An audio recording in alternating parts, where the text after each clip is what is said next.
Corona की अगर बात करें तो प्रदेश में मामले बढ़ रहे हैं कुछ दिनों से और तीसरी लहर की चिंताएं भी सता रही हैं। अभी क्या स्थिति है सर और क्या तैयारियां भी एडवाइजरी भी क्या है? कोविड की तीसरी लहर के बारे में जैसी चर्चा भी हो रही है। प्रदेश में पिछले 2 हफ्ते से लगभग हमारे केसेस बढ़ रहे हैं और एक्टिव केस हमारे आज की डेट में लगभग 2768 के आसपास एक्टिव केसेस हैं। कल तक का फिगर है ये। केस डेफिनेटली बढ़ रहे हैं और संक्रमण काफ़ी ज़िलों में तेज़ है, जैसे मंडी, चंबा, इन ज़िलों में ज़्यादा संक्रमण है। बाकी ज़िलों में कम संक्रमण है।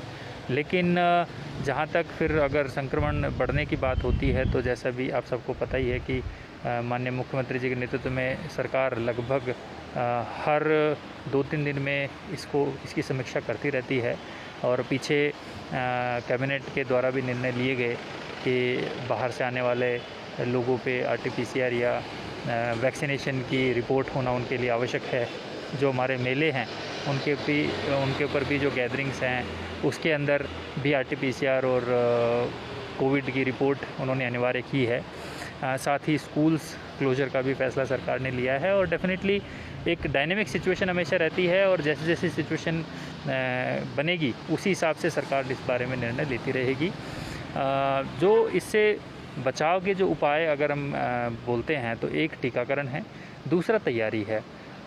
टीकाकरण में अभी हम जो हमारा 18+ का एज ग्रुप है उसमें हम 46 लाख डोजेज़ पहली डोज़ लगा चुके हैं और अब हम 100% फर्स्ट डोज टीकाकरण की तरफ अग्रसर हैं और भारत सरकार से जैसे जैसे हमें वैक्सीन्स मिल रही हैं और पर्याप्त मात्रा में मिल रही है, कैंपेन मोड पे हम लोगों ने वैक्सीनेशन चलाया हुआ है और उम्मीद है कि जल्दी हम 100% वैक्सीनेशन फर्स्ट डोज़ का पूरा करेंगे ताकि लोगों को इस पर्टिकुलर जो सिचुएशन है उसमें थोड़ा एक प्रोटेक्टिव कवच के तौर पे कुछ सुविधा मिल सके। जहाँ तक तैयारियों की बात है तो तैयारियों में जो सरकार ने पहले फैसिलिटी तैयार की थी वो सारी फैसिलिटीज़ हमारी तैयार रेडी हैं। मेकशिफ्ट हॉस्पिटल्स के रूप में हैं, चाहे वो लेबोरेटरी फैसिलिटीज़ के रूप में हैं, चाहे वो अन्य सुविधा है। इस बार खासकर पीडियाट्रिक केयर यूनिट्स पे स्पेशल फोकस है और उसमें सरकार की तरफ से भारत सरकार के सहयोग से प्रोजेक्ट बनाया गया है जिसमें पीडियाट्रिक केयर यूनिट लगभग हर ज़िले में तैयार की जाएगी और उसको स्ट्रेंथन किया जाएगा ताकि अगर ये संक्रमण बच्चों में फैलता है तो उनको बचाया जा सके। साथ ही हेल्थ इंफ्रास्ट्रक्चर इम्प्रूवमेंट पर इसमें फोकस रहेगा सो दैट जनरल हमारी केयर है वो भी डिस्टर्ब ना हो। सर 100% कब तक हो सकती है, कोई टाइम होगा? हम जल्दी से जल्दी प्रयास इसका कर रहे हैं। कोशिश करेंगे कि इस महीने में हमारा 100% पूर्ण हो जाए। प्रयास हमारा लगातार जारी है। फील्ड में चुनौतियां रहती हैं डेफिनेटली। मौसम भी आजकल कई जगह ख़राब रहता है तो वो भी हमारे लिए एक चैलेंज बनता है। मेरी आप लोगों के माध्यम से यही अपील है कि लोग वैक्सीनेशन जो हैं उससे घबराएं ना, वैक्सीनेशन तुरंत करवाएं क्योंकि कैंपेन मोड पे चल रहा है तो वैक्सीनेशन आसानी से और जल्दी हो जाएगा और सुरक्षा में सहायता मिलेगी। साथ ही ये भी हमें ध्यान रखना आवश्यक है कि अगर वैक्सीनेशन हो भी गया तो भी जो कोविड अप्रोप्रिएट बिहेवियर है वो हमें ज़रूर ध्यान रखना पड़ेगा, जैसे मास्क पहनना, उचित दूरी बना के रखना, ज़्यादा अननेसेसरी अनावश्यक रूप से किसी गैदरिंग में शामिल ना होना। तो ये सब एक कोविड अनुरूप जो व्यवहार जो हम देख रहे हैं कि पिछले 2 साल से इसकी काफ़ी IC भी की गई है और ऑलमोस्ट सभी लोगों को इसके बारे में पता भी है, तो उसकी अनुपालना भी लोग इसकी करें ताकि वैक्सीनेशन और व्यवहार के साथ जब मिलकर हम आगे बढ़ेंगे तो निश्चित रूप से जो कोरोना संक्रमण की दर है उसमें नियंत्रण में हमें काबू मिलेगा और हमें जिस तरीके की सिचुएशन सेकेंड वेव में झेलनी पड़ी थी वैसी सिचुएशन का सामना नहीं करना पड़ेगा।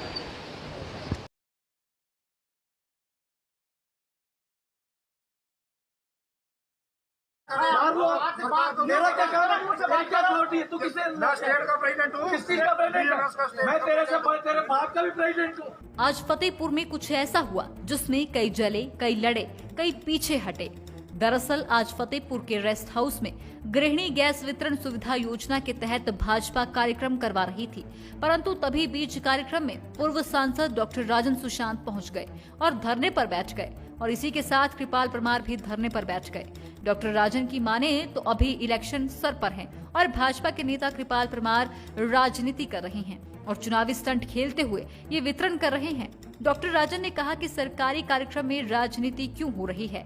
हालांकि बहुत देर ये ड्रामा चला, उसी बीच दोनों तरफ से समर्थकों में नारेबाजी तथा गहमा गहमी भी हो गई। इसी के साथ कार्यक्रम में सिलेंडर लेने आई महिलाएं काफी नाराज होती दिखाई दी तथा धूप में परेशान भी हुई। खैर, दोनों दलों द्वारा ये राजनीति ड्रामा करार दिया गया, पर जो भी कहें आज फतेहपुर के इस हाई वोल्टेज ड्रामे में कई जले, कई लड़े और कई पीछे हटे। हालांकि जब डॉक्टर राजन कार्यक्रम में आए थे तो इस पूरे प्रकरण में एक बात सुकून भरी रही कि बड़े और छोटों का आदर सम्मान की पालना करते हुए कृपाल परमार ने डॉक्टर राजन सुशांत के चरणों को हाथ लगाते हुए शांति कायम रखने की अपील की थी, परंतु डॉक्टर राजन अपने आक्रामक अंदाज को न छोड़ सके और कार्यक्रम को रद्द करने की मांग पर अडिग रहे। ऑफिसर कौन है यहाँ? हैं? और बाकी कौन है? वो पार्टीबाजी में सर हम नीचे क्या कृपाल परमार? What is Kripal Parmar? ये सब फंक्शन में बुलाया है सब। नहीं, क्यों हमें क्यों नहीं बुलाया?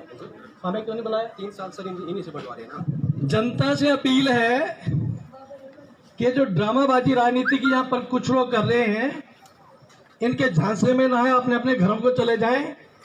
और यहाँ का जो इंचार्ज है जहाँ का दफ्तर का, उससे मेरा आग्रह है कि इनके घरों में गैस पहुंचाई जाए और 1000 रुपए के चूल्हे के लिए लोगों को तंग न किया जाए। और आज के बाद इस तरह का कोई भी कार्यक्रम होगा अगर, तो जनता को लेकर मैं सीधा आऊंगा और ये ड्रामे की पॉलिटिक्स हम खत्म करेंगे। यहाँ पर किसने सेवा करनी है तो जाए फील्ड में, और ये गैसों के सहारे और दूसरे सहारे हम पॉलिटिक्स नहीं करने देंगे। और किसी ने पुलिस बुलानी है तो सत्ता के पक्ष में जा करके, एक हो तो दूसरा हो, अभी पुलिस को बुला लीजिएगा, पर ये ड्रामे नहीं होंगे। 1 दिन, 2 दिन, 3 दिन जनता में कोई पूछता नहीं है तो सरकारी अधिकारियों को लेकर के जनता को भेड़ बकरियों की तरह यहां बुलाया जा रहा है। 1000 रुपए का सिलेंडर देना है, जनता को मूर्ख बनाया जा रहा है। गैस के रेट 5 गुना बढ़ गए हैं, 5-5 हजार रुपए का धक्का मारा जा रहा है देश की जनता और प्रदेश की जनता के ऊपर। 440 का सिलेंडर असंवैधानिक था, पार्टी का था नहीं, पार्टी उसको हाईजैक करना चाह रही थी। मैंने और मेरे साथियों ने रोका है। मैं इसकी नैतिक जिम्मेवारी लेता हूं। पुलिस चाहे तो हमें गिरफ्तार कर सकती है अगर हमने गलत काम किया है, उच्च न्यायालय में जाके फैसला होगा।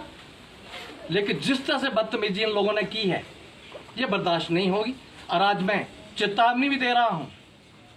कृपाल परमार तो बड़े छोटे स्तर का एक आदमी है, चुनाव सिर पर हैं, कभी भी चुनाव की घोषणा होगी और चुनाव की घोषणा से पहले अगर कोई मंत्री तो क्या चीज, अगर माननीय मुख्यमंत्री भी चाहेंगे कि सत्ता के नशे से और 1000-2000 पुलिस को लेकर के यहाँ पर सत्ता के घमंड से कोई सरकारी योजनाओं का उद्घाटन या सरकारी योजनाओं का करेंगे, राजन सुशांत अब नहीं करने देगा। यह हिमाचल प्रदेश के मुख्यमंत्री को मेरा चैलेंज है।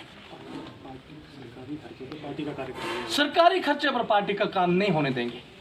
सरकारी कार्यक्रम तो सरकार करेगी, तो पार्टी नहीं चलेगी। यहाँ पर हम लोग हैं, हम भी उसमें शामिल होंगे, देखेंगे फिर। सर, बीजेपी का आरोप है कि डॉक्टर राजन इस तरह हमने महिलाओं को सुविधा दी है।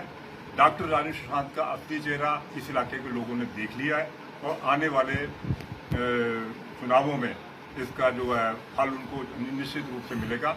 महिलाएं आज बहुत कुपित होकर गई हैं, बड़ी दुखी होकर गई हैं। छोटे छोटे बच्चे यहाँ पे बैठे थे, धूप में कर रहे थे और पता नहीं 4-5 लोग लेके वो सिर्फ डिस्टर्ब करने की नीयत से आए थे। उन्होंने हमारे कार्यक्रम को डिस्टर्ब किया है, इसके लिए हम कानूनी कार्रवाई